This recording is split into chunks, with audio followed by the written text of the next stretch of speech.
What's up, guys? Welcome back to my channel, Anime Fiction. I'm back with a new episode of Naruto was the King of Chaos, Part 9. And if you did enjoy this video, give this video a like, and if you're new to my channel, I love my content, subscribe, and hit the notification bell for more crossover fictions. Now let's begin this new video.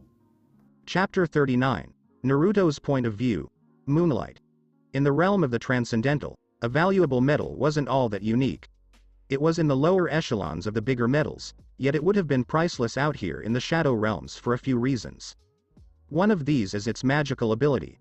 It automatically collected magical energy from its surroundings and stored it within itself until it reached its maximum, unlike the steel daggers I'd infused with spells that had to be triggered on command. The limit was determined by the mass of moonlight itself. Furthermore, if one knew how, one could engrave runes on a weapon made of metal to make it cast a specific spell. It also drew not from the wielder's own mana pool but from the magical store of energy it had amassed within itself as fuel for the spell. And, as the name suggests, it was made from moonlight using a specific procedure that Hamura had devised when he was younger. One could literally convert the light of the moon itself into a rare metal that had a plethora of practical uses in both fighting and magic by combining specific magical instruments, which were locked away in one of the several chests in my room. Because of its pearl-like look, it was also used as a good material for jewelry. I'd thought it was the ideal metal for me to try to make my own spiritual treasure. But things had not gone as planned. I could only handle the little dagger I'd shown the two blacksmiths. To create larger and grander weapons, I still needed to learn how to form high-quality materials into the shapes I chose. The engraving of the specific runes was another hurdle, but fortunately magic was a stronger suit of mine than smithing. Nonetheless, Cupid was unimpressive. That was the name I gave the dagger, not because it made my opponent fall in love with me. Hell no. Rather, it got its moniker from how useless it was. Back in the Valoran jungles, there were these gigantic caterpillar monsters, and I'd attempted to create a sacred treasure to attack them with because standard weapons had no effect on them. It was at a time when I wasn't regularly allowed to take Liber on outings. Cupid was enchanted to boost gravity in its immediate vicinity, so that when it sank into the flesh of an opponent, the enchantment activated and drove it further.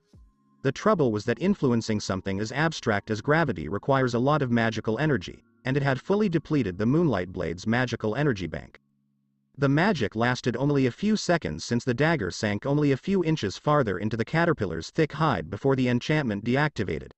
Cupid received its moniker since the damage it had caused was no more severe than a love bite to the beast. Needless to say, given how much I pumped it up, it was one of my most frustrating and embarrassing moments. Plus, as a magical focus, it barely qualified as a precious treasure in the first place. Sacred jewels were supposed to augment one's own magic, but Cupid couldn't do it. In truth, it was only a mystical item. Even if it was unsuccessful against enormous beasts, I had no doubt that it would be a different story for someone else. A weapon was still a weapon. There was only one other issue, and that was the difficulty of forging with it. You had to heat it up to ridiculous temperatures before you could mold it. Furthermore, if you overheated it, it would revert to moonlight, which in this case was merely motes of feeble light. I showed them a couple of little ingots I had brought in the bag. As my blue flames kissed the embers in Tsubaki's forge, they blazed white hot.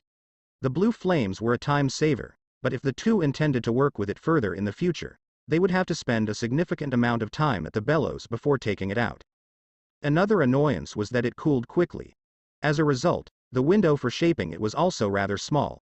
Hephaestus and Tsubaki were transfixed by what was happening between my hands as I produced a duplicate of Cupid right in front of their eyes. I then gave each of them an ingot to try.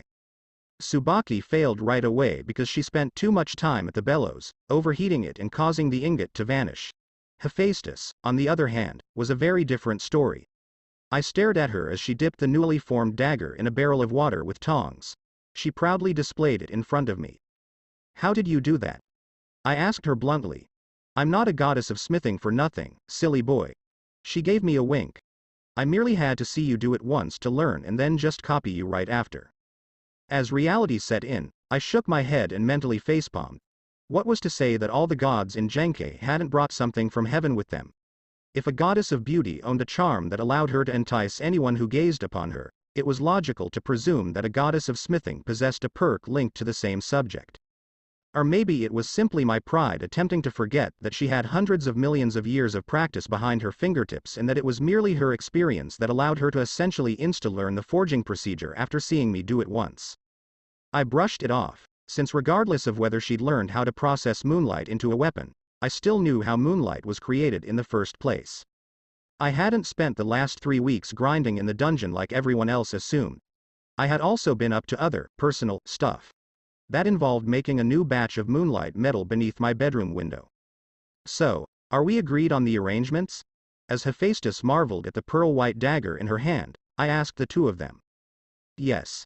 She replied and nodded to the half-elf who was pushing a contract in her direction. A discount to 3 times worth its weight in mithril for every shipment you send to us, Tsubaki explained. In exchange for that discount, you will apprentice with us until you are skilled enough and capable of creating the type of magical weapon you seek. That's basically it. The more intricate aspects, such as transportation and processing expenses, are also documented. I went over the contract again to make sure there were no loopholes for them to exploit or cheat me with. I wouldn't expect anything like that from either of them. They were the leaders of the world's most illustrious smithing familia.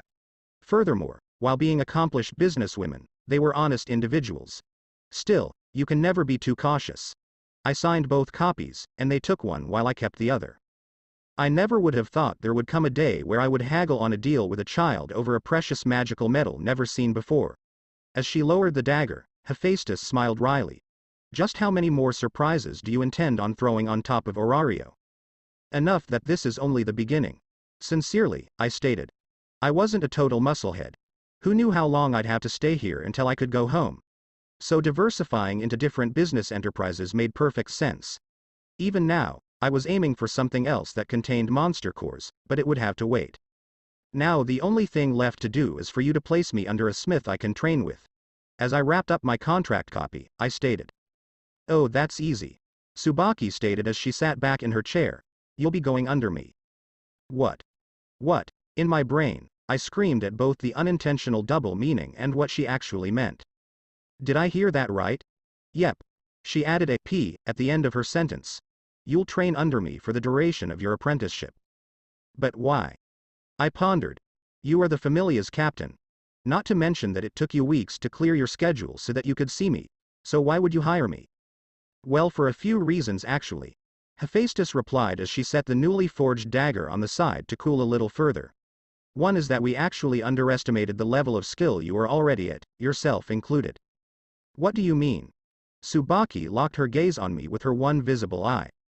What we're saying is that you're capable of already making magical weapons, she stated. Doing something like that is rare even in our familia. Huh. I was perplexed. How, though? You are the world's best smithing familia. How are you saying there aren't many magical weaponsmiths in your familia? Because doing so is extremely difficult.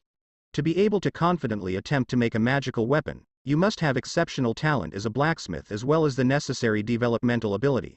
As she folded her arms, Hephaestus replied.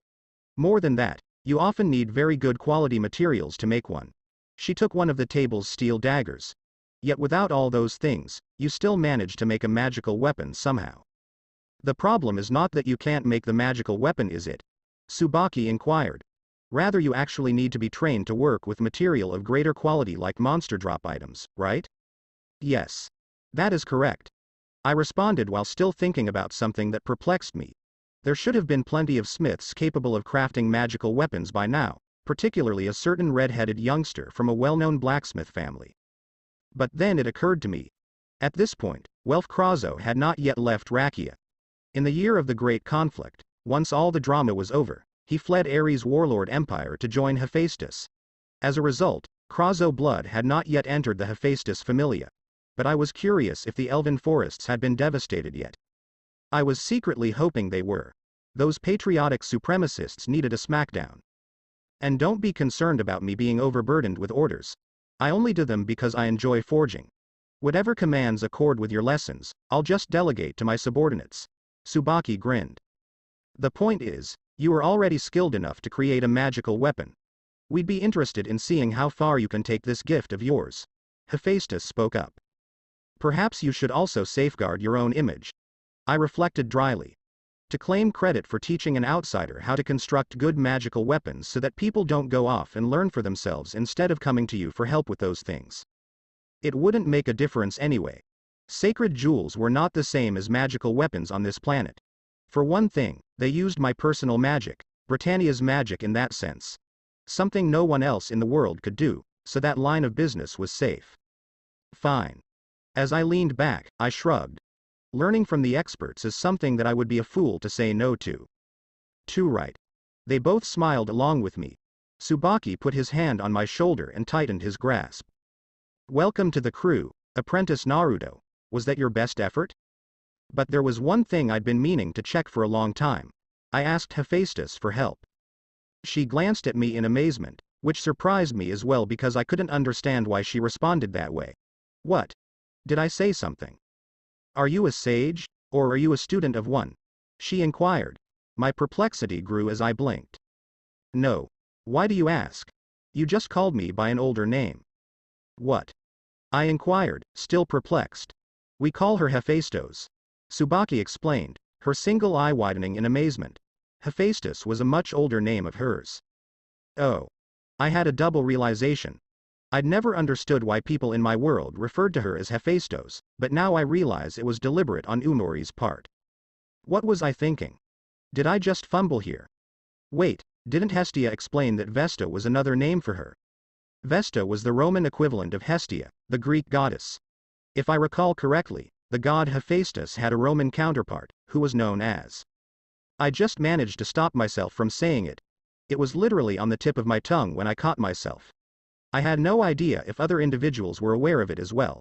I didn't think Hephaestus shared her other name with many individuals in this universe. I'd nearly avoided making another mistake. So? How did you come upon the name? It is not widely known. Hephaestus, or Hephaestos, inquired. I learned it from my teacher. I said that with the appearance of admitting the truth. So you did learn under a wise man or something? Tsubaki explained. You could say that. I responded. I mean, can Hamura be considered wise? I thought I heard his obnoxious giggle repeating in my head for a second, but I dismissed it as my imagination. Fine. We'll set that aside for the time being. Hephaestos let out a sigh. Do you mind if I refer to you as Hephaestus? By this stage, I'm used to referring to you in this manner. Or do you want me to stop? I asked. Her single, visible eyes swept over me before shaking her head. It's fine if you want to do it. For some reason, saying it doesn't feel strange. But rather, quite lovely. She grinned slightly, feeling strange herself. My shoulders shrugged. All right, Hephaestus. Back to my original query, I'd like you to swiftly provide me with your opinion on something. She cocked her brow. Oh, and what might that be? I stopped, hesitant to draw the thing out after not seeing it in 3 weeks, before groaning again and dragging it out of my hammer spot. Their eyes widened for a split second as they noticed the strange power, but I didn't give them time to question it as I held the object before the goddess of smithing. This is known as Excalibur, and I'd like you to tell me what you think of it. In general, Hephaestus stared as the youngster appeared out of nowhere with a gorgeous double-edged sword. She'd heard and seen it before, which is why she didn't question it. After his numerous solo dungeon runs, the child made no effort to conceal his ability. His storing capacity was known to adventurers all around Orario. The sword itself, however, piqued her interest. As a result of Naruto's abandonment, Excalibur had reverted to its former form as Excalibur. But that did not diminish the sacred sword's majesty. She gently withdrew it from his grasp, marveling at the cosmic swirl patterns on the hilt and the rubies studded on the crossguard. The hilt appeared to be made of pure gold, and the blade seemed to sparkle with its sharpness. A sword fit for a king. She made a remark. The irony made Naruto roll his eyes behind his blindfold. Where did you get this? My mentor gave it to me before I came to Orario. Naruto elaborated. I don't use it so much nowadays.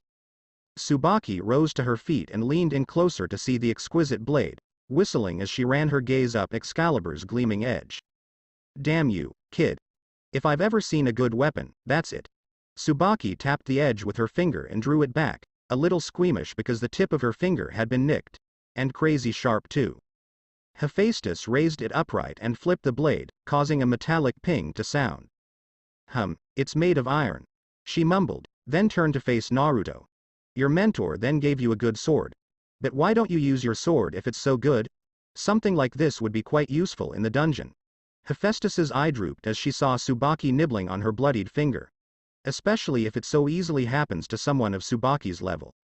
It's simply for that reason. Naruto motioned to the sword. Because it's so sharp, it makes things too easy for me. I assure you that this blade can compete with even the best weapons in your family. Is that so? Hephaestus' brow furrowed. An iron sword? Do you want to try and test it? Naruto made an offer. Hephaestus' attention was drawn to a weapon rack in Tsubaki's forge. It was surrounded by some expensive-looking firearms. Because they were Tsubaki's personal designs, she realized it wasn't an essential rack. She paused and returned her gaze to her commander as she walked over to a sword that was especially shiny. Tsubaki? Yes.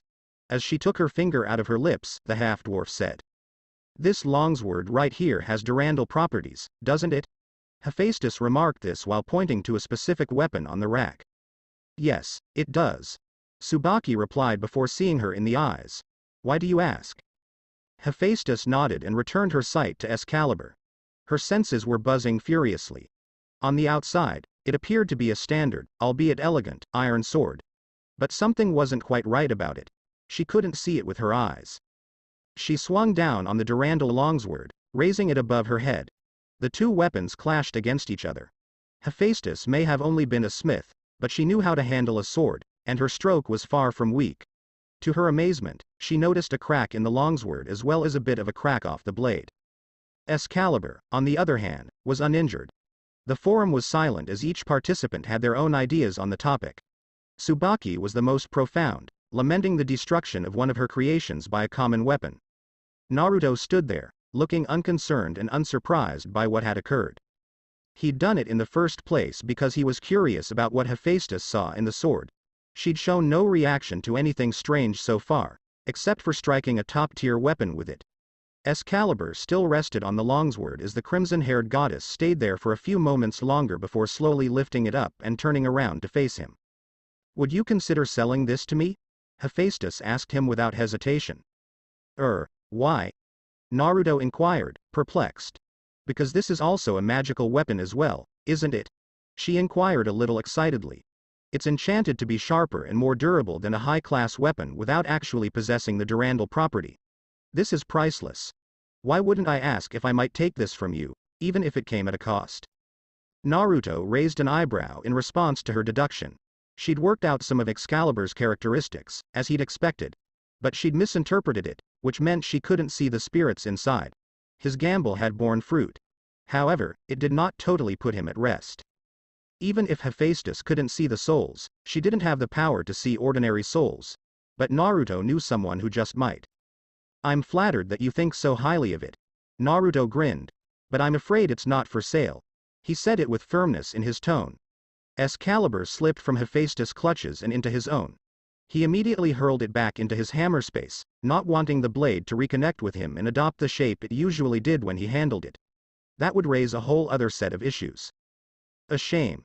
Hephaestus sighed, dissatisfied. She'd really wanted to buy it so she could study it more and discover what made it so exceptional that it could do what it had just done. Also, she needed to figure out what was causing that nagging ache in her stomach. Oh well, I guess nothing more can be said on the matter then. That didn't mean she couldn't ask him if she could study it later. Do you have time on you right now? Naruto inquired of Tsubaki, who raised an eyebrow. I suppose so. Why?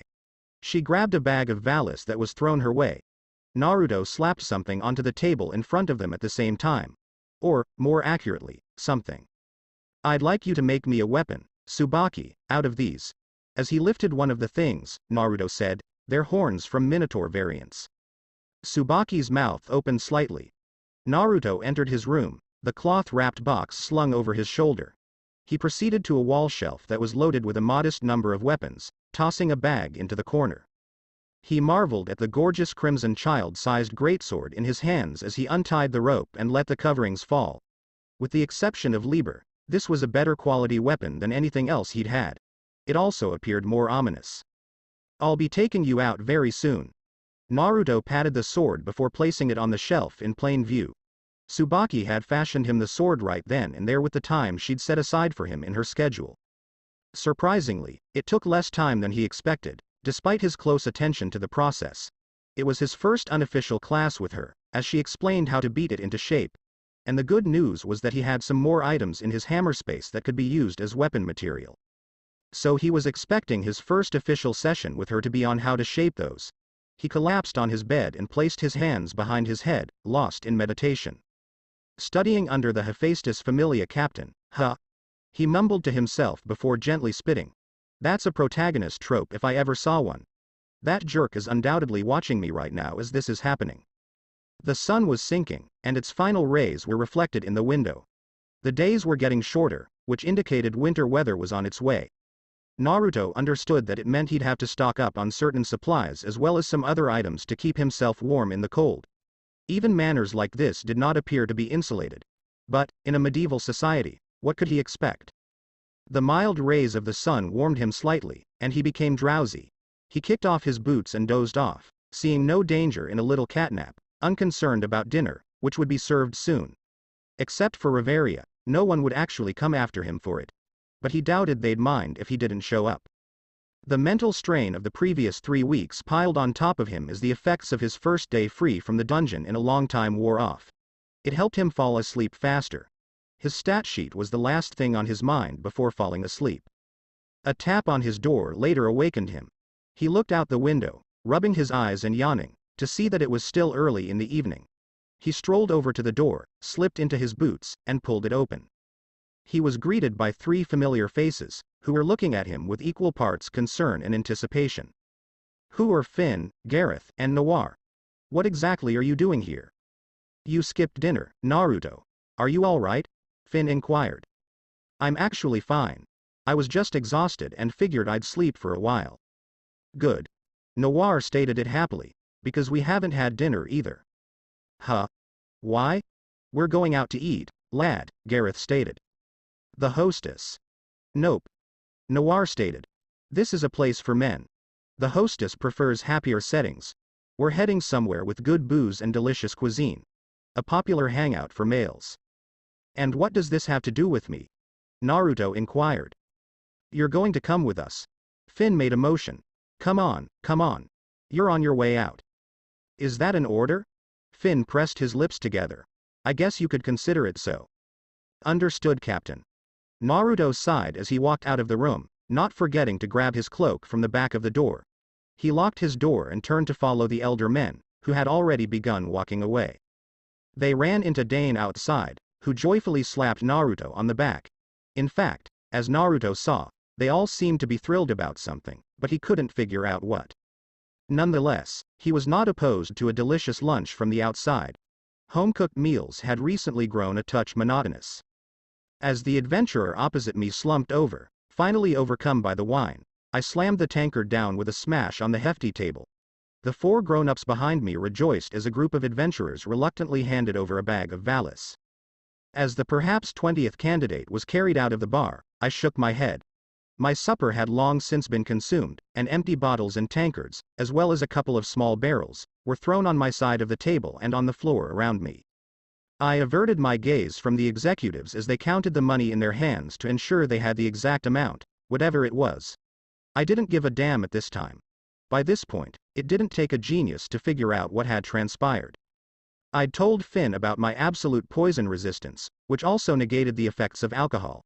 Gareth overheard and took advantage of the fact that I could literally hold my liquor better than anyone else in Orario. That's why everyone was so enthusiastic before. They were winning a lot in betting thanks to my drinking prowess. And it turned out that their appeal attracted a large number of gamblers.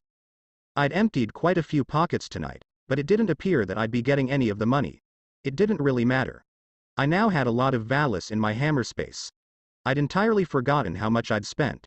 But, given that I brought back at least 1 million Valis worth of stuff almost every time I went into the dungeon, it was safe to infer that it was quite a substantial amount by now. But where does it all go? As I patted my stomach, I wondered. Looking at the empty and broken bottles and tankards, I was certain I'd consumed several gallons. Despite all of this drinking, there was no obvious alteration in my body, no bloating. Anime logic, meh. I tossed the tankard into the pile because no one else appeared willing to come forward and try to outdo me, even after all the drinking I'd done. They weren't all particularly pleasant. One of the rules of this drinking game was that whoever challenged me could choose any drink they wanted to compete with. Some were pleasant and delicious, while others were offensive to the nose and mouth. Nonetheless, my childhood sewage cleanup had rendered me noseblind to most unpleasant odors. This world seems to have no qualms about delivering booze to a toddler. In an adventurer's life, the more liquor you could carry, the more esteemed you were. And I was certain I'd gained even more respect from the veterans. This cafe was located a little further away from the tower, and while it was not as well known as Mamma Mia's, it was a popular hangout for old men, explorers, and the like. It was one of those locations where you wouldn't expect to see a lady, unless she was a waitress, but I only saw a couple here. It was just one of those things that happened in life. There was plenty of mixing, but there were particular corners that men would take and others that women would take. Similar to Earth. It was here that I was first exposed to men's poor gambling tendencies, as Finn, Gareth, Noir, and Dane had all taken out cards and were playing a game in which I believed they sought to take as much money as they could. As someone came to clean up the mess on the table and the floor, I exhaled contentedly and kicked back my heels. I was having a great time getting out of the dungeon. Even with my goals in mind, the mental toll of diving every single day was extremely taxing. It was actually incredibly revitalizing to be able to relax this way. It had been a very hectic day. There was the fight with Noir, and then I had to clean up in my room. Then I conducted some dungeon research so I could change my dive routes. I paid close attention to the location of the various pits scattered around the middle floors. Pits would significantly reduce my journey time. Furthermore, it would not be difficult for me to descend them. Normally, adventurers would use a rope and a grapple to help them down the hole. What was the point of having those if they could fly? Following then was my evident meeting with Tsubaki and Hephaestus, as well as the events that followed with my haggling and class scheduling. Then I'd dive into the new weapon that's currently sitting in my room with them. Unfortunately, I wouldn't be able to put it to the test right away because I'd committed to joining Riveria's magic study group. That was not something I was looking forward to. The day had been more exhausting than I had realized. As I pondered this, I looked around the room and at the people. As other games looked to have begun, I noticed adventurers eating and drinking while discussing in slightly low tones. I fixed my gaze on a nearby table and locked on to an occurrence that had always made my blood boil, whether I saw it on film or was watching it right now. 3 mature adventurers sat at the table I'd chosen. One was dressed as a mage and wearing stupidly enormous blue headgear that I wanted to burn to the ground. The one who appeared to be the leader wore full armor except for a helmet. The other was dressed in a more vulnerable outfit, perhaps in an attempt to imitate Otter. What drew my attention was the sight of a small Palom girl who was absolutely tiny. She was no bigger than a human toddler, clad in clothes I hadn't seen since Daedalus, with bandages wrapped over her head. She'd been hunched behind a window before getting up, walking up to the table with the 3 adventurers, and extending her hands. She was staring at a pouch filled with Valis. To someone who is unaware of the background of this incident, she appears to be asking for money in a diner. But I knew who she was and what was going to happen next since I'd seen it before. My palm clutched the table, causing it to crack loudly. The elder 4 were concerned as they looked at me. "Are you all right, son?" Dane worriedly placed his fingers on top of my hand. They all turned to look at the table with the 3 scumbags on it. The one in the blue hat pretended to sympathize with the girl. "Ah, you poor thing." He mocked her before kicking her in the stomach and sending her flying back against the wall. She fell down, gripping her stomach in pain. As he tossed her a chicken wing, the mage continued to laugh at her. "Just kidding, here you go." He said this as others around him burst out laughing, all sneering at the girl. The Palom glanced at the food before looking around at all the guests who were laughing at her. Her face was etched with pain and humiliation. She made an effort to get up and depart, forcing herself to move slowly despite the pain. What could you possibly expect? A Palom with a physiology that is naturally weaker than most races, plus a youngster getting kicked in the stomach by an adult human guy who was probably a level or 2 above her based on the equipment. The increased amount of laughter finally got to me, and I stood up abruptly, my chair skidding slightly. "Naruto!" Finn exclaimed in surprise as he reached for something from above the table. He was, however, too late. My outstretched palm erupted in a storm of crimson lightning in the direction of the 3 Cretans. I concentrated a little more on the mage, who was still laughing with laughter. To the cruel side of me that enjoyed using this type of torture approach, I was pleasantly surprised to see that it was much stronger than it had previously been. I hadn't used it since I leveled up, but my lightning had certainly gotten stronger as a result.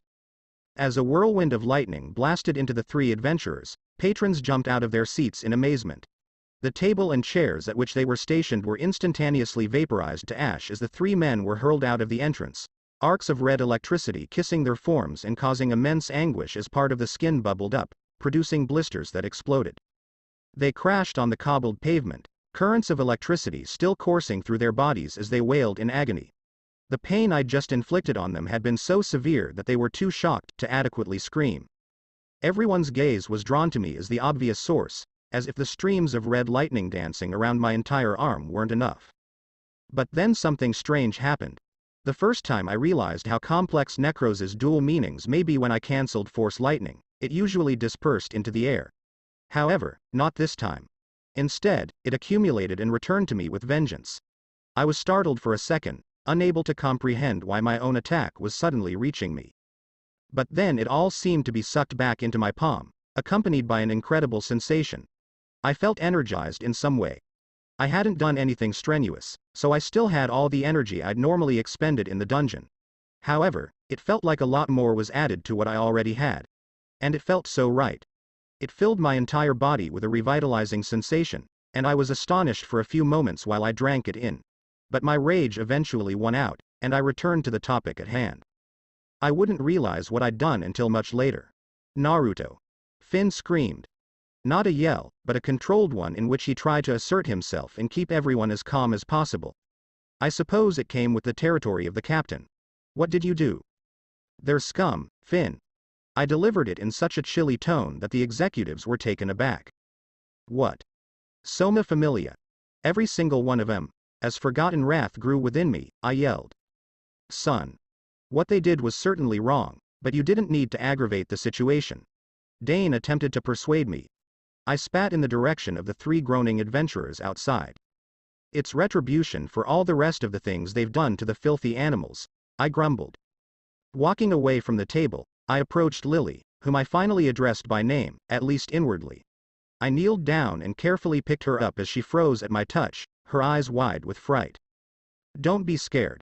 I attempted to say it in a calm tone. I'm here to help you. She flinched as I placed my palm near her stomach, but I made no effort to halt as a warming glow radiated from my hand.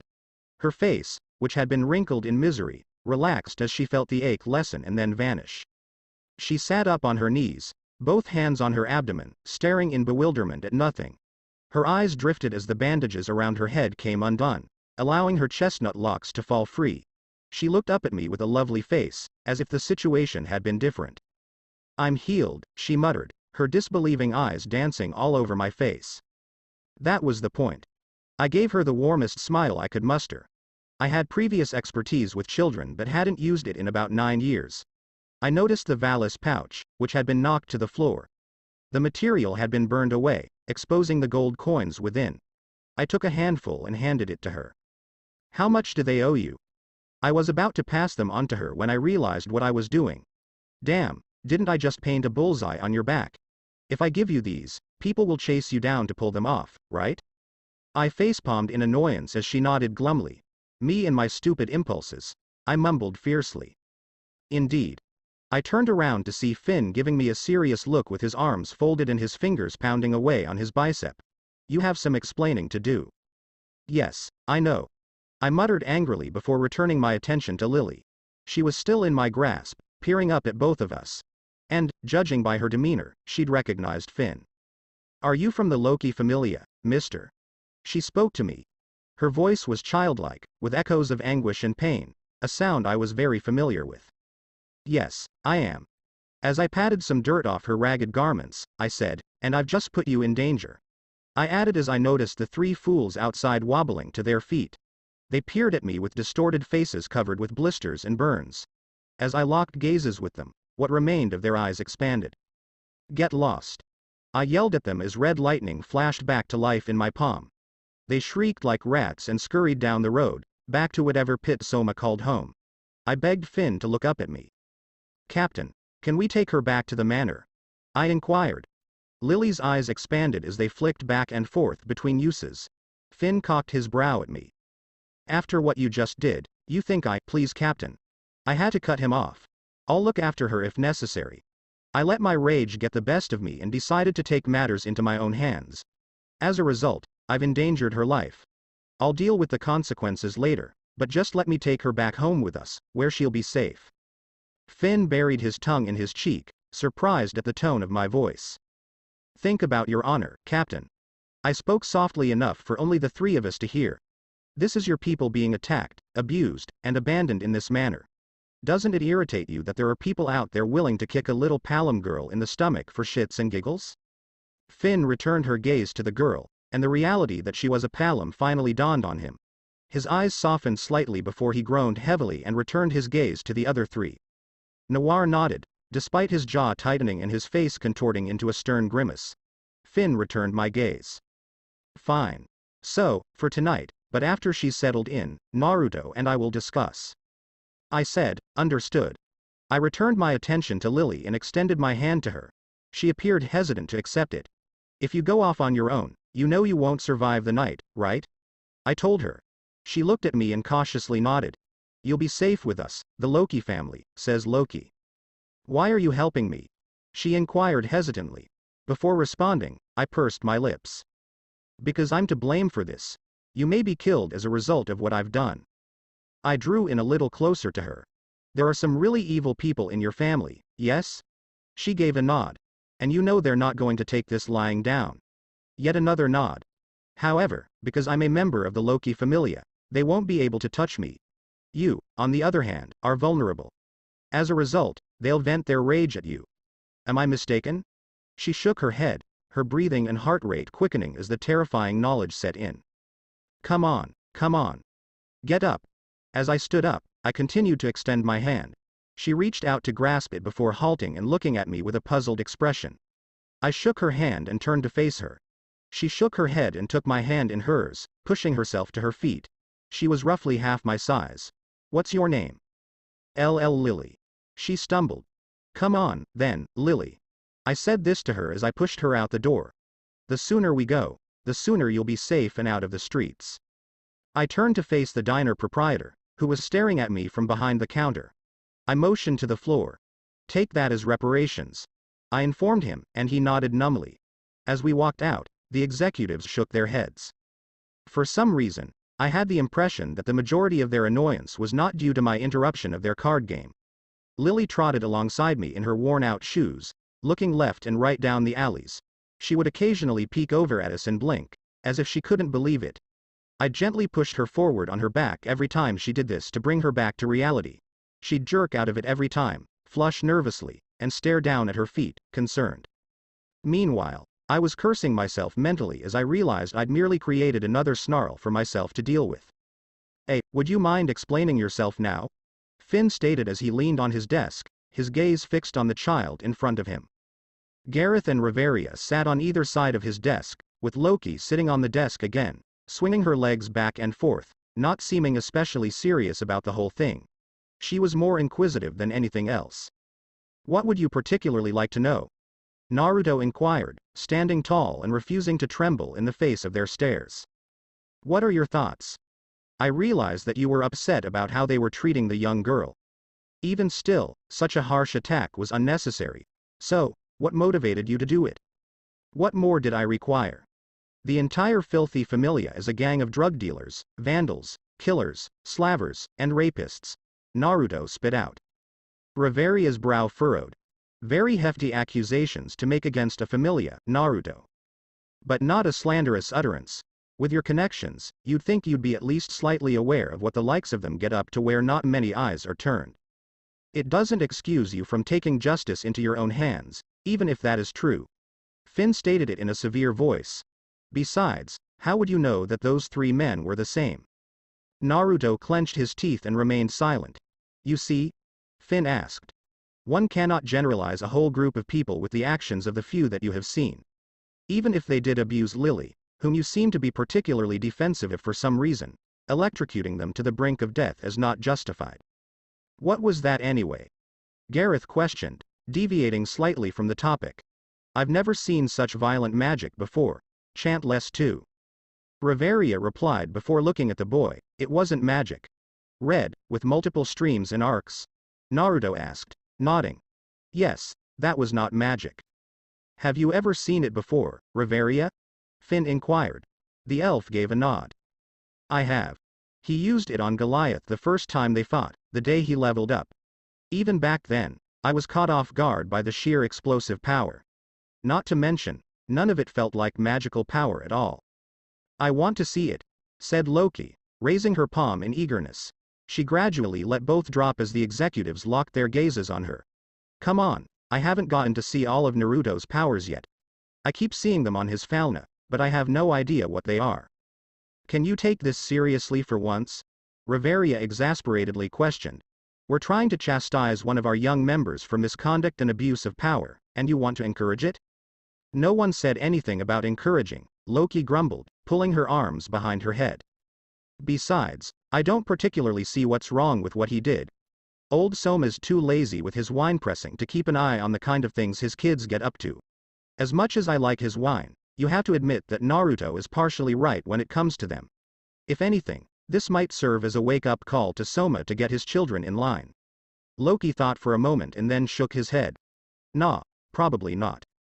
You're just being slack because he's one of your favorites, Gareth reasoned bitterly. What's wrong is that he just brutalized 3 of Soma's children, and it is probably going to come back to bite us in the form of demands for reparations and hospital bills. Finn went on to say. I'm surprised they were even conscious after that, let alone able to run away. Naruto murmured gently, Lily. When they heard his voice, they all turned to look at him. Huh? Finn inquired. The Palom girl is Lilaruka Ard, Naruto explained. The cute little fuzzball you brought in.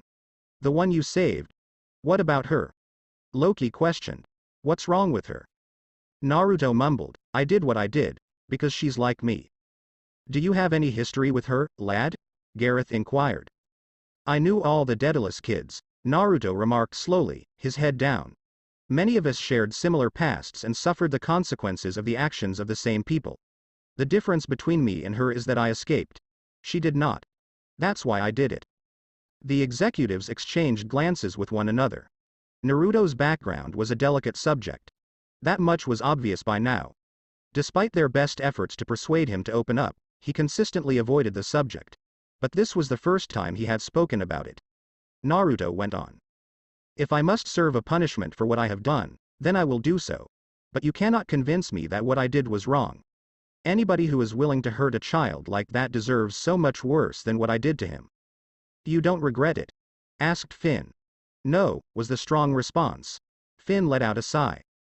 I'd been hoping to give you a lecture on your errors, but if you insist on your front, then I have nothing more to say to you. Finn went on to say.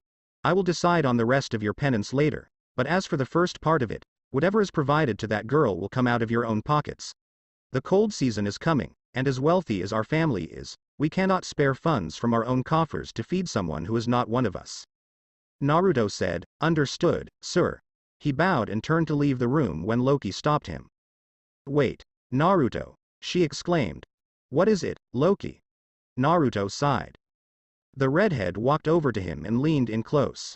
I want to see that lightning of yours. Why? Just let me see it. Naruto shook his head and raised his thumb and index finger. A single bolt of red lightning crackled between the 2 digits, illuminating the candle-lit chamber. Loki leaned in even closer to check. She then circled Naruto, trying to observe him from every aspect, which greatly perplexed him. His perplexity was shared by the others. What are you doing, Loki? Reveria inquired angrily. Loki simply waved a hand in her direction, as if shooing away her remarks, before suddenly thrusting a finger into the stream. Loki. What are you doing? Naruto exclaimed, surprised. She didn't seem fazed when she drew her finger back. The red stream of lightning wrapped around her finger for a few seconds before vanishing. Interesting, she said. She looked down at Naruto and said, very, very interesting. I suppose you're free to go now. That's all I wanted to see. Naruto bowed and exited the room, perplexed by her behavior. Loki whistled as she moved back towards the 3 grown-ups who were staring at her strangely. What was that all about, Loki? Finn inquired. Loki smiled and placed her finger near Reveria's backside. The high elf jumped a little when his hand shot to the respective buttock, and the other hand, which had her staff, slammed it down on Loki's head. "What was that?" she exclaimed. Loki remarked joyfully as she nursed a bump on her head. "Naruto's special lightning, of course." "Are you okay, Reveria?" Finn inquired, attempting to keep the bubbling bit of laughter at Reveria's move buried deep within. His austere expression said nothing. "Yes, I'm fine, but that was such a horrible sting," Reveria murmured, rubbing her backside before staring at her fingers. "What was that? Why did it hurt so much?" Loki grinned mischievously and replied, "Because it wasn't magic." "Really?" Reveria inquired, her eyes widening with the confirmation of her suspicions. "Then what was it?" "That is a secret that you mortals should not know," Loki said with a grin. "Let's just say that I'm more keen on keeping him now than ever." "I don't think that's a valid excuse to keep us in the dark, Loki," stated Finn. "An ability like that is yet another anomaly he's brought forth, and he's shown that he clearly has no qualms about using it on people." "But I'm your goddess," Loki stated as she sat on a chair, "and if I say no, then it's no." Reveria questioned, "Why are you so adamant about it?" "Let's just say I don't think even he knows what that special lightning of his is capable of," Loki hummed casually. "I can't wait to see the look on his face when he does find out, though." "I can't help but think you're favoring him," Finn commented to her. "You're one to talk. Why didn't you give him one of your informative lectures, Finn moaned and gripped his head. "Because I don't know how to deal with him. Sometimes he acts older than he is. Sometimes he's happy and in a good mood. Other times, he's angry and sorrowful. He's much too strong for someone of his level, and yet at times he has the weakest restraint with it. I'm not encouraging that behavior, but I don't know how to deal with it." Reveria looked at him and Gareth and said, "I blame you too." "Why?" the dwarf inquired, perplexed. "I had no idea you were taking a child to a drinking game in a pub full of uncultured pigs and gambling swine," she said coldly. They both sweated anxiously and held their mouths open slightly, unsure how to answer. Finn was hunting for anything to say to her when he heard a knock on his window. As they approached the window, they all stiffened, ready to strike at the first hint of an attack. They noticed a hooded man waving a rolled-up piece of parchment at them. Finn exhaled a sigh of relief before walking up to the window and opening it. The hooded figure, whose features were obscured, dropped the rolled-up sheet into Palom's grasp. They then gave the captain a brief salute. "Lord Hermes sends his regards," they rasped before hurling a few stories to the ground. Finn didn't bother following them as they vanished into the night. "Is that what you think it is, Finn?" Reveria inquired. "Yes, and at an appropriate time," Finn responded. "What is that?" "I wasn't aware you requested an investigation," he said. "I didn't tell you. I'm afraid it slipped my mind." "Exciting," exclaimed Loki. "Even I didn't know about this. So what was it about?" "Naruto's past," Finn murmured as he unrolled it and read its contents out of sight of the others. "What?" Gareth questioned, perplexed. "Some time ago, Finn requested an investigation into Naruto's past in Daedalus," Reveria revealed as she handed over the evidence to her captain. "Remember when Naruto said that he was known as the cursed child?" Loki folded her arms and thought for a second before slamming a fist into an open palm. "Oh, yeah. That was the day I gave him my Falna." Reveria nodded. "Yes. We'd hoped that using that title, we could gain insight into Naruto's past and figure out a better way of helping him with whatever was uncovered. This was just before Naruto seemed to spiral out of control. And I'm beginning to see why it was against that particular group," Finn added, his face somber as he read the letter's contents. "Why?" Loki asked as the others crowded around him. "Baris and Leontina Keel support members of the Soma Familia. They joined just a decade ago in the hopes of making some money.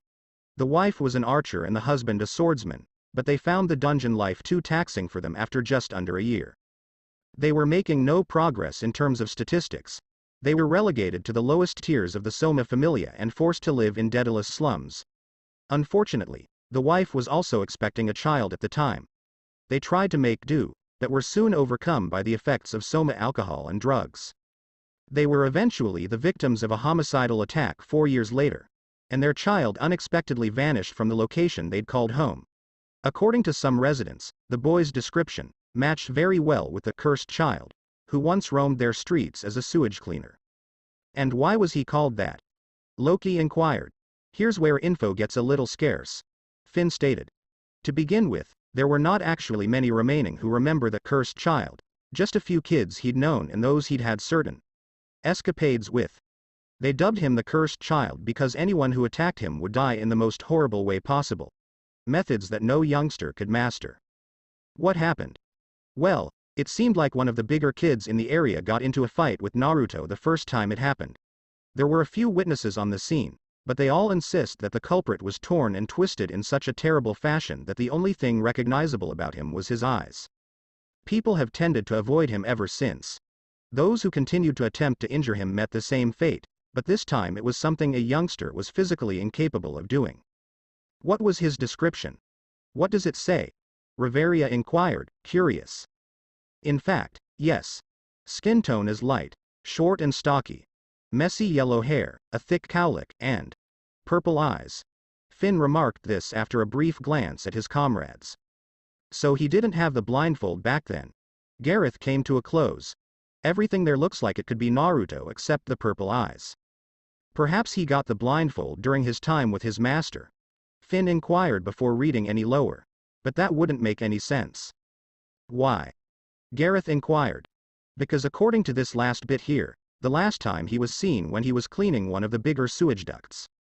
Reveria wrinkled her brow at the concept.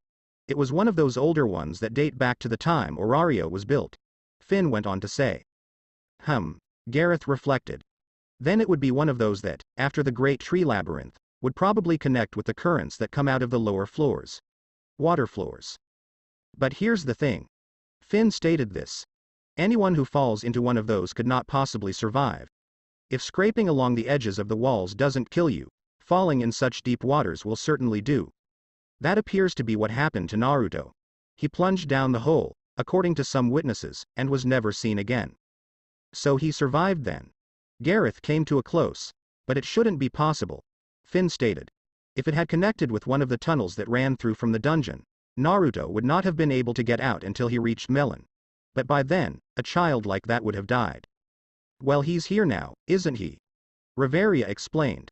I believe he said that his master took him out of Daedalus, but that contradicts what is written here. So maybe the sewer wasn't one that connected with the old waterways. Loki proposed it. Maybe he stayed in Daedalus after he fell and his master rescued him somehow. No, it's got to be one of the old sewers. Finn stated as he drew a map from his desk. He nudged a specific position in the Daedalus area with a set of pointers. That's where the manhole is supposed to be. And it links to others along this path. Finn indicated a couple more locations. It has been confirmed that they all connect to the old dungeon waterways. As a result, Naruto would have ended up in the same spot. Where he is said to have clearly died. But he definitely hasn't. Reveria brought this up. Naruto is a tougher kid than any other kid his age. Perhaps that was something natural to him before any training he had, and he endured whatever transpired after that. I can't imagine he would have escaped completely unscathed though. Loki pondered before breaking into a melancholy grimace. Maybe that is what put him in a blindfold. Well, although Naruto says he is able to see everything, and I'm tempted to believe it since he doesn't move like other blind people, he doesn't use his eyes to do so. Finn stated. It's just so perplexing. What happened next? More importantly, I think it explains why he has some bad blood against the Soma Familia. Gareth stated. If he and his parents suffered while under Soma's care, it's easy to see why he dislikes them. He most likely knows a lot about them that the rest of us don't. Grudges are not readily forgotten by children. I see what you mean. Reveria explained. Silence followed before a scared expression appeared on her face, which was immediately seen by the others. What is it? The others inquired. I just realized.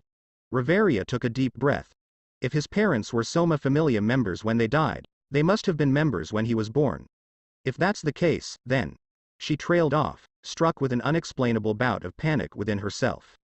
Everyone else instantly realized, and the same frightened expressions appeared on their faces. Loki was the most impacted, as she realized the awful reality as well. Then he was born into their familia. The elf was finished by the redhead. That would make him Soma's rather than mine. It explains why they went hunting for him. Naruto is a member of the Soma Familia by virtue of Soma himself and the circumstances of his birth. In general, Naruto walked inside the little guest room, carrying a tray with a bowl of soup still steaming hot from the kettle and a mug of water on it. The room was small and cramped, with gray walls and a little window high up on the wall. The room was so small that it could only contain a single bed on one end, a small dresser on the other end near the window, and a little, coarse rug in the middle. After all, the room was intended for transitory visitors, but he assumed it would be a suitable room for a Palom infant. Lily sat up in bed, her eyes heavy from exhaustion, and she blinked away the glare of the light shining in from the corridor. Bandages were put over her head, and her blouse had been removed so that the resident healer could check the various scratches and tiny wounds she'd had during her mistreatment in her familia. As a result, her chest was totally wrapped in ointment-soaked bandages, which also made her sleepy. When Naruto asked why magic wasn't used to heal them and why they wouldn't let him, the higher-ups responded that it was a habit among explorers. Because the familia healer was not needed to utilize magic to heal an adventurer from another familia, the proper help in this circumstance was the general application of medicine. The only familias in Orario that tended to foreigner adventurers with magic were those dedicated to healing arts, of which the Dayan sect familia was the only one. Magical healing appeared to include healing potions and magical artifacts, implying that Lily had only been offered the conventional method of healing. It would have been different if Naruto had given her his own healing potion, but the trouble was that he'd never thought to buy any. He could cure himself quite well with light magic, therefore he never needed potions. However, wailing over spilt milk was pointless. The main thing was that the little Palom was being cared for and hadn't been abandoned on the streets. Lily's eyes widened when Naruto bent beside her and placed the dish on her lap. "Eat it while it's still hot," he was encouraging. "It will help you sleep better, and good sleep will help you heal faster." Lily glanced at him, her eyes darting between him and the bowl, before murmuring her gratitude in hushed tones. She pulled a mouthful and plopped it into her mouth, gingerly lifting up the spoon. She spluttered and gasped as she put her tongue out, her face contorted in misery. "Ah! Tea too hot," she yelped as blood poured from her open mouth along the burnt area of her tongue. "That's because you're supposed to blow on the spoonful to cool it a little bit before you have it." Naruto chastised her as he took a handkerchief from the tray and assisted her in wiping away the chunks of soup that had become stuck to her chin due to the spluttering. "Have you not had soup before?"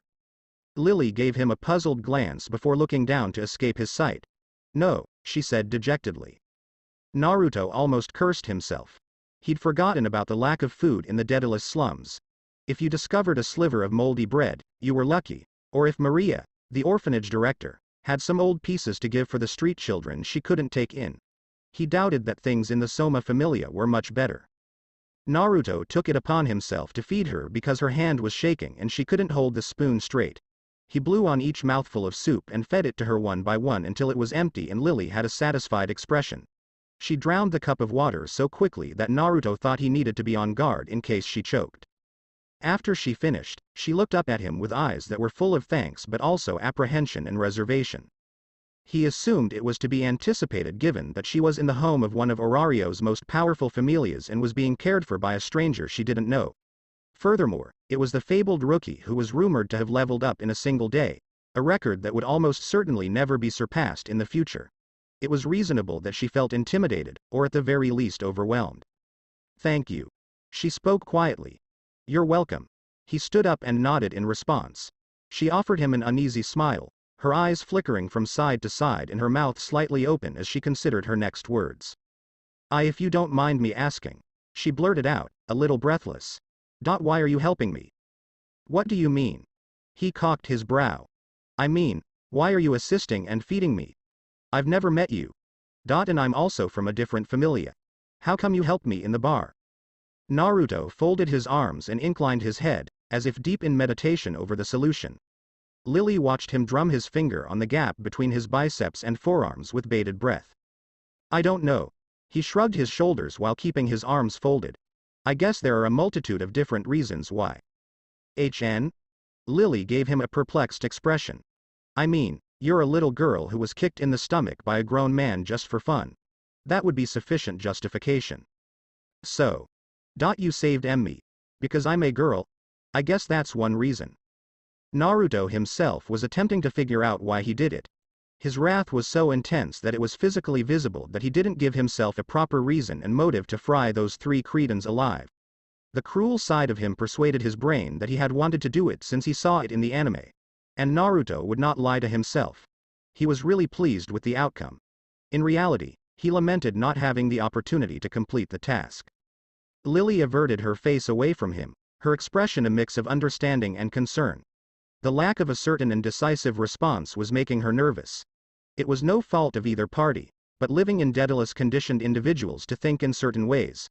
A sentiment Naruto quickly recognized from her actions, prompting him to consider a suitable reason for why he did it.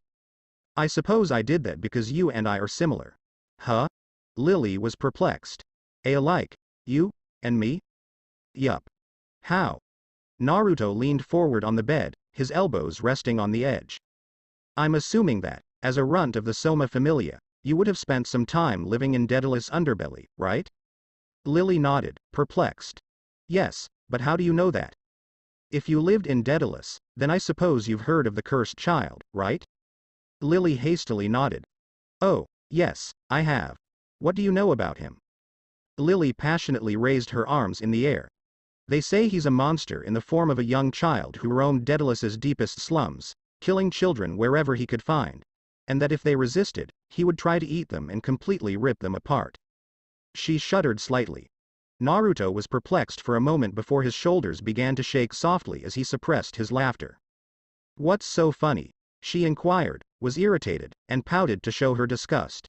To be honest, it just looked adorable to him. Because of her Palom status, her stature made her appear like a human toddler, and he thought he was looking at a small infant throwing a silent tantrum. Nothing. He motioned with his hand. Do you know what happened to him? They say he vanished one day. While out hunting, he fell into one of those massive holes in the sewers. He was never seen or heard from again. Would make sense, to be honest. Naruto said this while resting his chin in his palm. Lily furrowed her brows. Why? Because he didn't return there. He had escaped Daedalus and had no plans to return to those filthy conditions. How do you know? Because the cursed child. She nodded, not knowing where this was headed. He used his other hand to point to himself. Was me, he said. She frantically crawled across to the other side of the bed, her back and hands pressed against the wall as she peered at him in horror. Did you bring me here to eat me? She panicked and half screamed. Calm down, you dumb little Palom. I've never eaten anyone and will never eat anyone. Really? She questioned. Really? Swear it. Naruto placed his hand on his heart. On my life, my powers, my family, and my Falna. He said it as persuasively as he could. Lily stared at him for a while longer before sinking back into the body, remaining a significant distance away from him. So you really were the cursed child? She inquired hesitantly. That's what I just said.